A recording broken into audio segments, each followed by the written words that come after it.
Hello everyone, welcome to my channel. आज का जो वीडियो टॉपिक का क्वेश्चन है आपके स्क्रीन पर है, ध्यान से देखिए। अगर x to the power 4 equal to 64 होता है तो यहाँ से आपको x की वैल्यू निकालना होगा और यहाँ पे जो ये इक्वेशन गिवन है इसको सॉल्व करना होगा। तो चलिए वीडियो को शुरू करते हैं। चैनल पे नए हैं तो चैनल को लाइक, कमेंट, शेयर और सब्सक्राइब ज़रूर कीजिए। तो इसके लिए मैं पहले क्या करूँगा, दोनों तरफ 4 की पावर लूँगा, ठीक है। तो यहाँ पर देखिए x to the power 4 whole to the power 4 equal to 64 whole to the power 4 आ जाएगा। उसके बाद ध्यान से देखिए मैं क्या करूँगा, यहाँ पे x to the power 4 whole to the power जो 4 है इसको ब्रेक करने के लिए एक इंडेक्स की फॉर्मूला होता है। तो यहाँ पे देखिए, अगर a to the power m whole to the power n होता है तो उसकी value a to the power m into n, यानी कि m और पावर n प्रोडक्ट में आ जाएगा, equal to a to the power n whole to the power m भी लिख सकते हैं। यहाँ पे जो m और n है इसको इंटरचेंज भी कर सकते हैं, लेकिन सेम वैल्यू आएगा। तो इस फॉर्मूला की मदद से इसको मैं लिखा हूँ, ध्यान से देखिए, x to the power 4 into x to the power 4 equal to 64 whole to the power 4।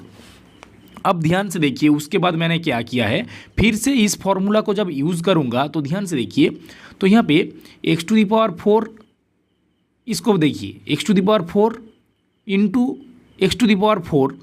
अब ध्यान से देखिए, इसको ब्रेक करने के लिए मैं क्या करूँगा, यहाँ पे a to the power m whole to the power n के बराबर आ जाएगा। तो यहाँ पे x to the power 4 whole to the power x to the power 4 आ जाएगा। और यहाँ पे जो 64 है, इस 64 को मैंने लिख दिया है 8 का square whole to the power 4 रहेगा। अब ध्यान से देखिए, तो यहाँ पे as it is x to the power 4 whole to the power x to the power 4 लिखूंगा। और यहाँ पे ध्यान से देखिए, फिर से इस फॉर्मूला को यूज़ करूँगा, a to the power m whole to the power m equal to a to the power m into n के बराबर होता है। तो यहाँ पे मैं लिखूँगा, तो यहाँ पे 2 इंटू 4 हो जाएगा। तो यहाँ पे देखिए 8 टू दी पावर 2 इंटू 4 हो गया। उसके बाद ध्यान से देखिए, तो यहाँ पे x to the power 4 whole to the power x to the power 4 equal to यहाँ पे 2 इंटू 4 हो जाएगा, क्योंकि प्रोडक्ट यहाँ पे प्रोडक्ट हो जाएगा। तो यहाँ पे 2 इंटू 4 8 आ जाएगा।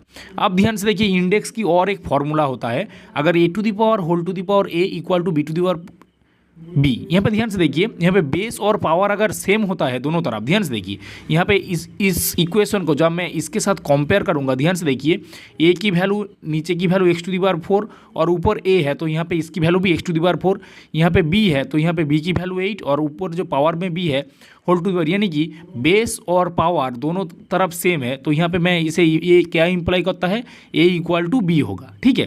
तो यहाँ पे फिर से आ जाएगा, तो यहाँ पे x to the power 4 equal to 8 हो जाएगा, क्योंकि a इक्वल टू b। अब ध्यान से देखिए, इसको सॉल्व करने के लिए मैं क्या करूँगा, तो यहाँ पे x की वैल्यू आएगा प्लस और minus 8 whole to the power 1/4। यहाँ पे 4 पावर में है, जब इधर जाएगा तो यहाँ पे 1/4 में आ जाएगा। तो इसकी वैल्यू, जो इसका जो सॉल्यूशन होगा, x equal to plus 8 whole to the power 1/4 और minus 8 whole to the power 1/4, ये इसकी आंसर आ जाएगा। ऐसे ही वीडियो देखने के लिए चैनल को सब्सक्राइब ज़रूर कीजिए। Thank you so much for watching my video. मिलते हैं नेक्स्ट वीडियो में।